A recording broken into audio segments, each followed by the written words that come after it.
সুরধনির গুণতানে সোনার নূপুর বাজে আজরে বৃন্দাবনে সোনার নূপুর বাজে আজরে বৃন্দাবনে সোনার নূপুর বাজে।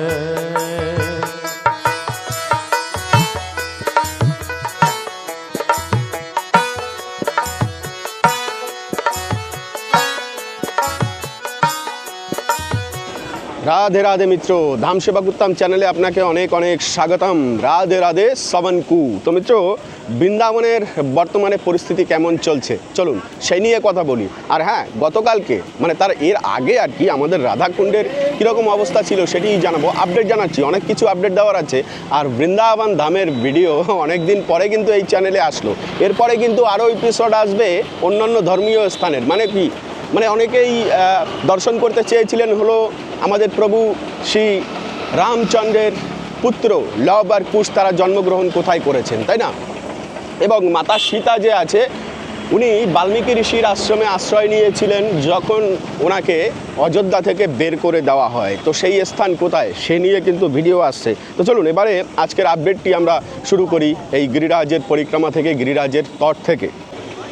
বর্তমানে বৃন্দাবন ধামের ওয়েদার কেমন, সবচাইতে বড় আপডেট হলো এটা। কেন এই সময় অনেকে ভয় পান, হয় গরম আছে নাকি বৃষ্টি আছে প্রচুর, কীরকম অবস্থা আছে। খুব সুন্দর ওয়েদার আছে, কিন্তু একটা সমস্যা হলো এই যে প্রতিদিন এখন যেন একটা অন্যরকম একটা ভাইব চলছে। মানে কি, সন্ধ্যের পরে একটা ঝড়, হ্যাঁ সন্ধ্যে হতে না হতেই একটা ঝড়ের আশঙ্কা চলে। গতকালকেও খুব বেশি ঝড় হয়েছে, মানে এত বেশি ঝড় অনেক বৃক্ষই কিন্তু ভেঙে চুরে গিয়েছে, আবার কিছু বৃক্ষ ভালো আছে। আর এটি রক্ষা করে রাখেন আমাদের গিরিরাজের ভগবান স্বয়ং গিরিরাজজি। দেখুন গিরিরাজের তটে ভক্তরা কীভাবে বিশ্রাম নিচ্ছে বৃক্ষের নিচে, তবে গরম খুব একটা নেই। আর সেই ঝড়ের কারণে মিত্র এখন প্রতিদিন সন্ধেবেলা একটু সাবধানে থাকতে হয়। আর একটা জিনিস হলো আমাদের মোবাইলে অ্যালার্ট দিয়ে দেয় এখন যে কখন বৃষ্টি হবে, আধা ঘন্টা থেকে 1 ঘন্টার মধ্যেই কিন্তু অ্যালার্ট দিয়ে দেয়। হ্যাঁ, আর পুরুষোত্তম মাস যেহেতু শেষ হতে যাচ্ছে, তো সে কারণে একটু এটাই হবে শেষ দর্শন এই চ্যানেলের মাধ্যমে মিত্র।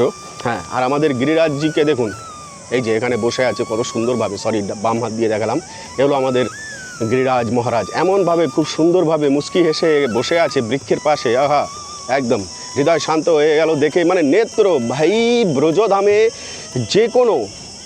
যে কোনো ভগবানের বিগ্রহ দর্শন করুন, শিলা দর্শন করুন, সব কিছুই মন্দ মন্দ ভগবান শ্রীকৃষ্ণের মুস্কান সহিত রাধা রানীর প্রেম অশ্রুতে গদগদ আমাদের কমলনয়ন ভগবান শ্রীকৃষ্ণ গিরিরাজ রূপে যখন আশীর্বাদ দেন, আহা কি নেত্র। ব্রজের মাটি বলে কথা। ব্রজের মাটির সৌন্দর্য এমন একটা সৌন্দর্য যে এখানে লালায়িত হয়ে যায় স্বয়ং ব্রহ্মা বিষ্ণু। আচ্ছা চলুন এবার একটা মজার জিনিস দর্শন করাই। ভগবান এখানে বসে আছেন আর সেই ভগবানেরই সেবা করছে ওইখানে দেখুন কুঞ্জবনে। আহা, ব্রজের মিত্র, এই যে আমাদের বর্ষা শুরু হয়েছে, আনন্দের কথা আর কি বলবো। অসাধারণ আনন্দ শুরু হয়ে যায়। মানে কি, এই যে কখনো মেঘলা, এই রোদের একটা খুব একটা তেজ থাকে না, গরমের যে একটা তীব্র প্রতিক্রিয়া থাকে সূর্যমামার, সেইটি কিন্তু চলে গেছে। আরেকটি আনন্দের সংবাদ দিয়ে দিই মিত্র, এই যে দেখুন আমাদের ব্রজের যে কেলিকদমের বৃক্ষ, যারা ব্রজের কেলিকদমের নাম শুনেছেন কিন্তু দর্শন করেননি, এ সময় আসলে কিন্তু খুব সুন্দরভাবে কেলিকদমের বৃক্ষ দর্শন করা যায়, যাতে ফুল ফুটেছে, একদম গন্ধ নাসিকা উদ্ধার হয়ে যাবে মিত্র। নাসিকার জনম সার্থক হয়ে যাবে এই কেলিকদমের যখন আপনার ঘ্রাণ নাকে যাবে। আসলে কদম ফুলের এটাই হলো প্রকৃত ফুলের রূপ, যে কেলিকদমের বৃক্ষের যে কেলিকদম রয়েছে আমাদের ব্রজে। আর বাকি আরেকটা কদম, ছোট কদম আমরা দেখতে পাই যেটা গ্রাম অঞ্চলে, সেটি কিন্তু খুব একটা আনন্দদায়ক হয় না। চলুন এবারে দেখুন ঝিঝি পোকার শব্দে কিন্তু একদম কান মনোমুগ্ধকর হয়ে যাচ্ছে। কেন বলুন তো, ঝিঝি পোকারা কিন্তু ভগবানের নাম ধ্বনি উচ্চারণ করছে, আর সেই শব্দই কানে যাচ্ছে। আপনি বুঝুন আর না বুঝুন, কান কিন্তু সার্থক। বকুল গাছের বৃক্ষের ছায়া এবং বকুল গাছের তলটি। তো মিত্র এবার দেখুন এই যে গিরিরাজের তটে ভক্তরা কি করছে দেখুন। পুজো হচ্ছে মনে হয়।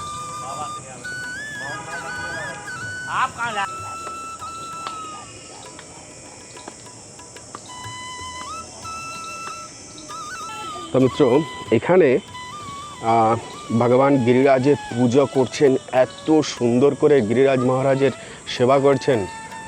এত সুন্দর পুজো এর আগে কখনোই আমি দর্শন করি। হ্যাঁ, এমনি তো ভুড়ি ভুড়ি আমাদের ব্রজে হয় পুজো, কিন্তু এত সুন্দর ধুতি পরিয়েছে গিরিরাজ মহারাজজিকে, সামনে দিয়ে দেখাতে পারলাম না। হয়তো ওনারা কি মনে করেন না করেন, সেই জন্য দূর থেকেই দর্শন করে চলে আসলাম আর কি, ওনাদের ডিস্টার্ব করতে চাই না। খুব ভালো লাগলো, খুব। ভগবানকে নিজের সন্তান মনে করে ব্রজবাসীরা যে সেবাটা করে, আমাদের কোটি কোটি জন্মের পরেও কিন্তু আমরা সেরকম ভাব নিয়ে সেবা করতে পারবো না ভগবানের। সেই সৌভাগ্যের উদয় হবে কিনা তা আমরা কোনো দিনও জানি না। বৃন্দাবন ধাম এমন একটি রাধারানীর প্রিয় ধাম, যেটি রাধারানীর বাড়ি। এ বাড়িতে যারাই বসবাস করেন তারাই রাধারানীর সহচরী, সখী, তাই না?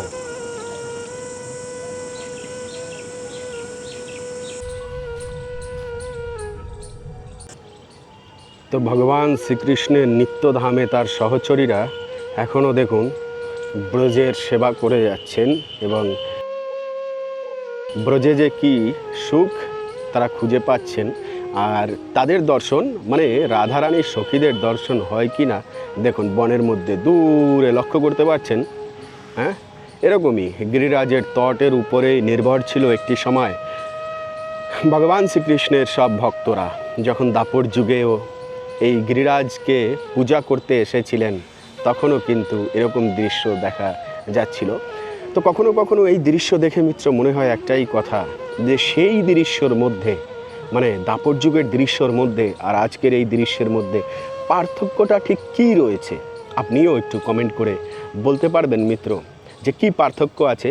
বর্তমানে এই যে আমরা ব্রজধামের অপরূপ শোভা দর্শন করছি, সেটি দাপর যুগে কি একটু আলাদা ছিল?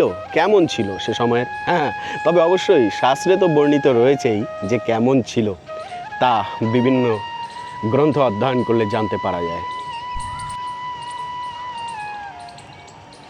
তো ব্রজে এসে এরকম পরিশ্রম করে ভগবত ধামে যাওয়ার সুখ, এটা শুধু হৃদয় জানে, আর যে ব্যক্তি এই পরিশ্রম করেন ভগবানের জন্য, তিনিই জানেন।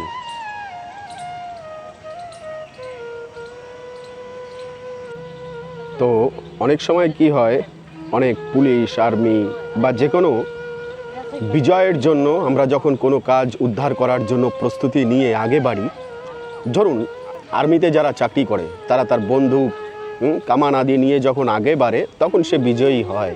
তেমনি আমাদের ব্রজধামের এই যে ব্রজ রজ রয়েছে, এই রজ কেউ মস্তকে ধারণ করে যদি সে আগে বাড়ে, তাহলে এমন কোনো কাজ নেই যে আটকে যাবে। হ্যাঁ, এই ব্রজ রজে কিন্তু অনেক ক্ষমতা রয়েছে। হ্যাঁ, ভগবানের চরণধুলি তো আছেই আছে, তার সাথে বৈষ্ণবদের চরণধুলি, যা ভগবানের চরণধুলির থেকেও অনেক অনেক ফলপ্রদ।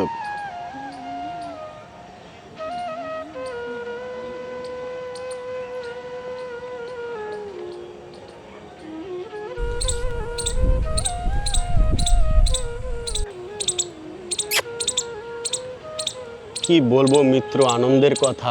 এখানে দাঁড়িয়ে আছি, এই ব্রজের কাঠ বিড়ালি কি করে মানুষের সাথে এত সহজে মেলে, হ্যাঁ, মিশে যায়। এটা শুধু একটু আওয়াজ দিলাম এখানে, এরকম একটু আওয়াজ দিলাম, আর এখানে এসে কাঠবিড়ালিটি ডাকাডাকি করছে এত কাছে।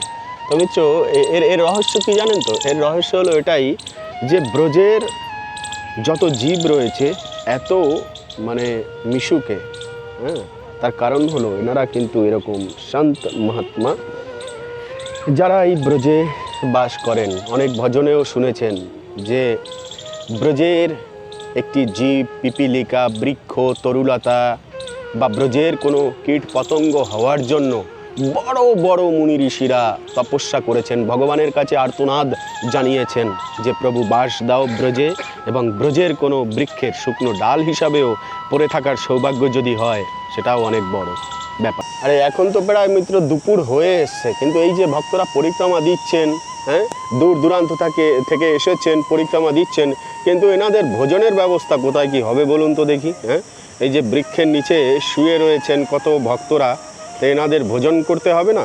এখন তো দুপুর, প্রায় আকাশে রোদ একদম ঝলমাল ঝলমাল করছে।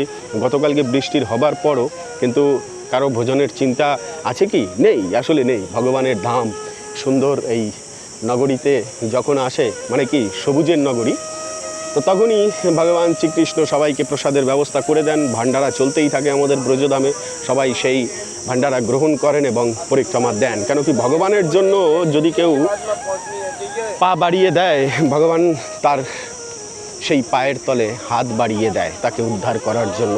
এ হলো আমাদের ভগবানের স্বভাব। হ্যাঁ, আর সেই স্বভাবের কৃপার বলেই মিত্র ভক্তরা এই শক্তি পেয়ে থাকেন। তো চলুন, এবারের কথা হলো যে দেখুন, পুরুষোত্তম মাস শেষ হয়ে এসছে, ভিড় মানে কি কমেই যাবে বা কমে গিয়েছে, কিন্তু ভিড়টা আসলে কেমন চলছিল চলুন এবারে আমাদের সেই আগের একটুখানি সময় ফিরে যাই। মানে রাত্রেবেলা আমাদের পরিক্রমা কীরকম, কারণ প্রচণ্ড গরম ছিল কদিন, আর সেই গরমের ভিতরে ভক্তরা কিন্তু দিনের বেলা যেন মনে হবে যে একজনও ভক্ত নেই, ব্রজধাম পুরো খালি ফাঁকা পড়ে আছে। রাত্রের বেলা মিত্র অনেকটাই ভিড় ছিল, এবং সেটা আবার কোন দিন, সেটা হলো একাদশীর দিন। তো চলুন একাদশীর রাতের কী রকম কী ভিড় ছিল সেটি একবার দর্শন করি। রাধাকুণ্ড শ্যামকুণ্ড মিত্র দর্শন করে নিই। আমাদের রাধাকুণ্ড দর্শন করুন। হ্যাঁ, রাতের বেলা এখন প্রায় 11:15 বাজে। রাধাকুণ্ডের জল, আমাদের শ্রীমতী রাধারানী কিন্তু এখন অনেকটাই শান্ত হয়ে রয়েছে একদম, তাই না? কিন্তু ভক্তরা তারপরেও কিন্তু রাধাকুণ্ডের তটে রয়েছে। দেখুন কত সুন্দরভাবে একজন দুজন করে আসছে ধীরে ধীরে, এবং হ্যাঁ, তবে ভিড় কমে এসছে যেহেতু মাসের শেষ হয়ে এসছে, তো আর এই ভিড় কমার কারণেও মনে হচ্ছে গরম বেড়ে গেছে। হ্যাঁ, ভক্তরা থাকলে তাদের কৃপা আশীর্বাদের পরে ব্রজধাম কিন্তু অনেক শান্ত থাকে, তাই না? ভক্তরা চলে গেলে কি অশান্ত হয়ে পড়ে না ব্রজধাম? যাই হোক, কথোপকথন এটাই হলো ব্যাপার, যে আমাদের ব্রজধামে এই যে পুরুষোত্তম মাসের আনন্দ ছিল সেটা এখন কেমন আছে চলুন একটু ঘুরে ঘুরে দেখা যাক নাকি। রাত্রেবেলার সিনারিও তো খুব কমই দর্শন করিয়েছি মিত্র। এ হলো আমাদের রাধাকুণ্ডের গেট, আর এই গেট থেকেই সব ভক্তরা প্রবেশ করেন, পরিক্রমা চলেন। মানে এই কদিন যাবৎ এত ভক্তদের ভিড় আর ঢল, বাপরে বাপ, এসব জায়গা তো হাঁটারই উপায় ছিল না। এখন তবু একটুখানি হাঁটা যাচ্ছে, অনেকটা হালকা হয়ে এসছে। আর তাছাড়া একাদশীর দিন যতটুকু আছে, এই একাদশের পরের থেকে কিন্তু একদম কমে গেল। কেন, মানে 11 তারিখের পর থেকে আর 3-4টে দিন, এতে আর কতটা ভিড় থাকবে, তাই না? তো আবার সে যে ভিড়টা হবে সেটা হলো কালী পূজা বা জন্মাষ্টমী, রাধা অষ্টমী আসতে চলেছে। এসব অনুষ্ঠানের সময় মূলত ভিড়টা দেখা যায়। আর এই ভিড়টা সেই ভিড়টার সাথে একরকম হয়ে যাবে।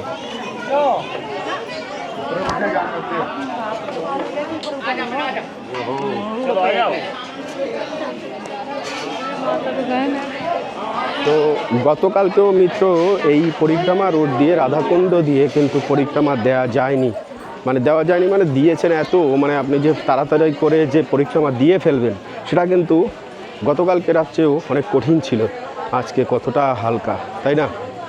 তো এরপরে এখন গরম, যেহেতু আগস্ট মাস জুলাই মাস শুরু না হলে আর খুব একটা ভক্তদের ভিড় থাকে না বৃন্দাবন ধামে, কেন কি সবাই গরমের ভয় পায়, অসুস্থ হয়ে পড়ে, এইসব অনেক ব্যাপার। তো আমাদের এখানে কিন্তু মানে আমাদের কাঙ্ক্ষিত যে স্বপ্ন, সে স্বপ্ন হলো গোপীনাথজি মন্দির উদ্বোধন হবে খুব শীঘ্রই, খুব সুন্দরভাবে নির্মিত হচ্ছে, যেখানে আমাদের রঘুনাথ দাস গোস্বামীর সমাধিস্থল রয়েছে। দেখুন বিশাল ভব্যভাবে তৈরি করা হচ্ছে, এটাই আমাদের স্বপ্ন ছিল। তো এই যে কাজ চলছে আমাদের রঘুনাথ দাস গোস্বামী মহারাজের গোপীনাথ মন্দিরের এখানে। তো যাই হোক, এখন কথা হলো এই যে যারা যারা প্রোগ্রাম করছেন বৃন্দাবনে আসবেন বলে, তারা কিন্তু আসতে পারেন, কোনো অসুবিধা নেই, কিন্তু তাহলে কবে আসবেন প্রশ্ন তো হতেই পারে, তাই না? ললিতা কুণ্ডের তট দেখুন, ললিতা কুণ্ডের তটে কিন্তু বিকিকেনি হচ্ছে এত রাতেও, মানে 12টার সময় এরকম অবস্থা। তো রাতভর এরকম ছিল গতকালকেও। আর এখন ললিতা কুণ্ডের জল কিন্তু খুব সুন্দর ঘোলা ঘোলা রয়েছে, কিন্তু এই মাঝে মধ্যে বেশ 3 দিন আগে আবার বৃষ্টি হয়েছিল একটুখানি, সেই জলটুকের কারণে হয়তো পরিষ্কার হবে।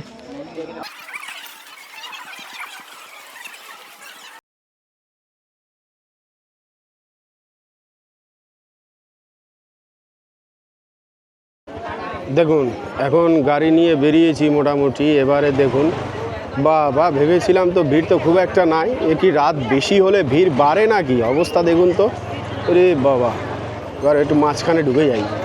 হ্যাঁ, এত বড় রাস্তা, তাও দেখুন কিভাবে পুরো রাস্তা আর যেতে দিচ্ছে না, পুরো জ্যাম হয়ে আছে। আর যদিও বা এই রাস্তায় অটো ফটো এগুলো চালাতে দেয় না, বড় কোনো গাড়ি অ্যালাউ নেই। তো ভিড় বাড়ছে ভাই, রাত্রেবেলা ভিড় বেড়ে যাচ্ছে। একাদশীর পরিক্রমা বলে কথা, তাই না? দ্বাদশীর পরিক্রমা বলে কথা, এই দুটো দিনই ভিড় থাকবে। আচ্ছা, এবারের কথা হলো মিত্র, আমাদের ব্রজে কিন্তু খুশির সংবাদ আসতে চলেছে। খুশির সংবাদটা কি বলুন তো?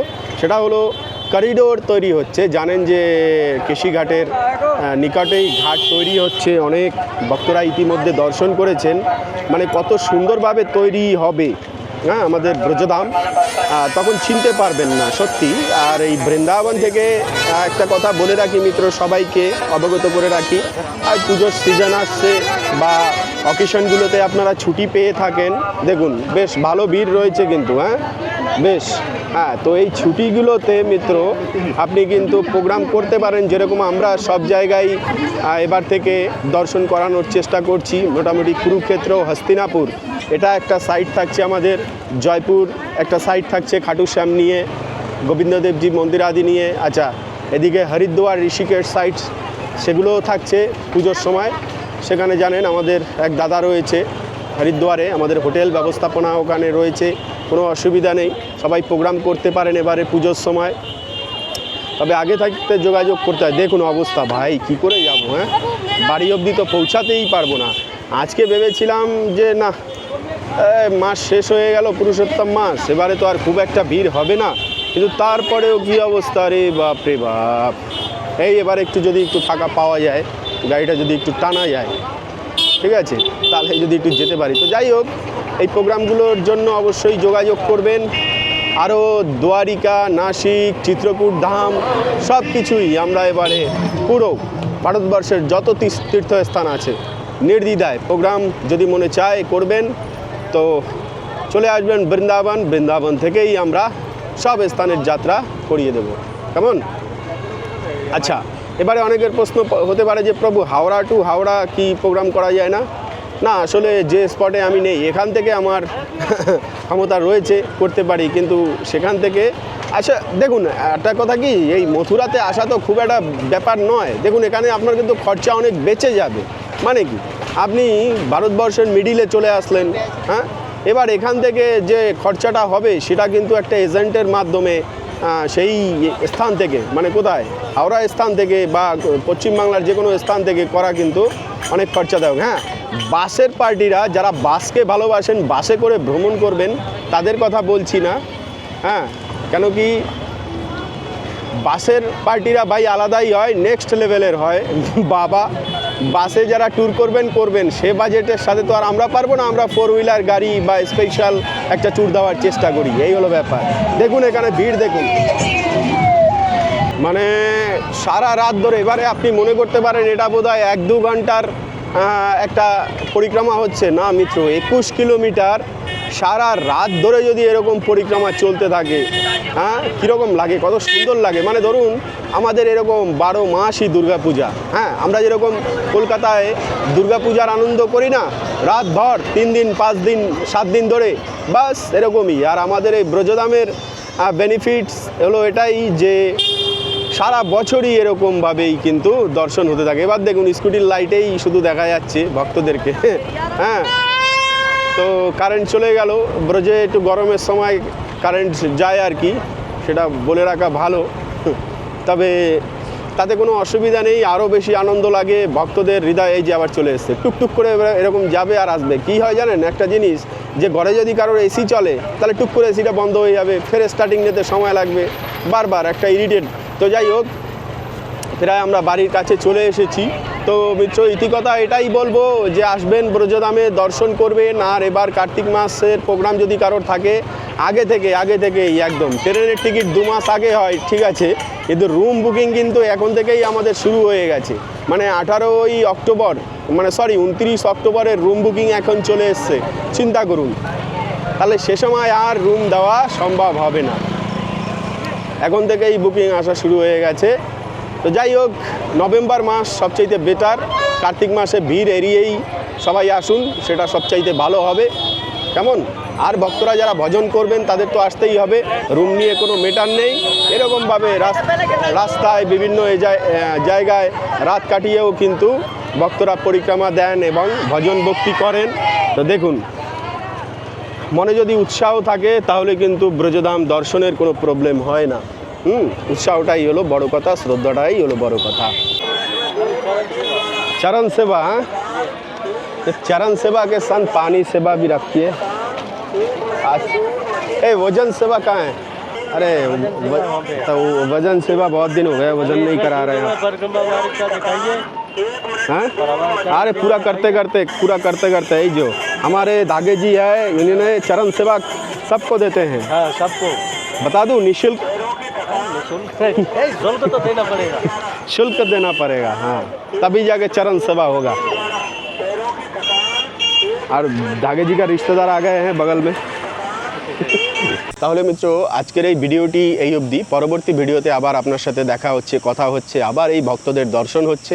সে অবধি ভালো থাকবেন, সুস্থ থাকবেন। রাধে রাধে। বৃন্দাবন ধাম ভ্রমণের জন্য আর নেই কোনো চিন্তা। রাধেশ্যাম কুঞ্জ এবং বৃন্দাবন বিহারী হোমস্টে আপনাদেরকে দিচ্ছে একই ছাদের নিচে সকল সুযোগ সুবিধা। এখানের প্রতিটা রুমই পরিষ্কার পরিচ্ছন্ন এবং রুচিসম্মত। প্রতিটা রুমেই অ্যাটাচ বাথরুম, গিজার, কমোড এবং পরিষ্কার পরিচ্ছন্নতার কোনো কমি নেই। আরও থাকছে বাঙালিদের রুচিসম্মত প্রসাদের ব্যবস্থা, ব্রেকফাস্ট, লাঞ্চ, ডিনার। আরও রয়েছে প্যাকেজ ট্যুর, সব ধরনের গাড়ি পরিষেবা, 84 কোরস পরিক্রমা, সাইট সিনের সুব্যবস্থা ইত্যাদি। স্ক্রিনে দেওয়া নাম্বারের সাথে অবশ্যই যোগাযোগ করবেন, হোয়াটসঅ্যাপ করবেন।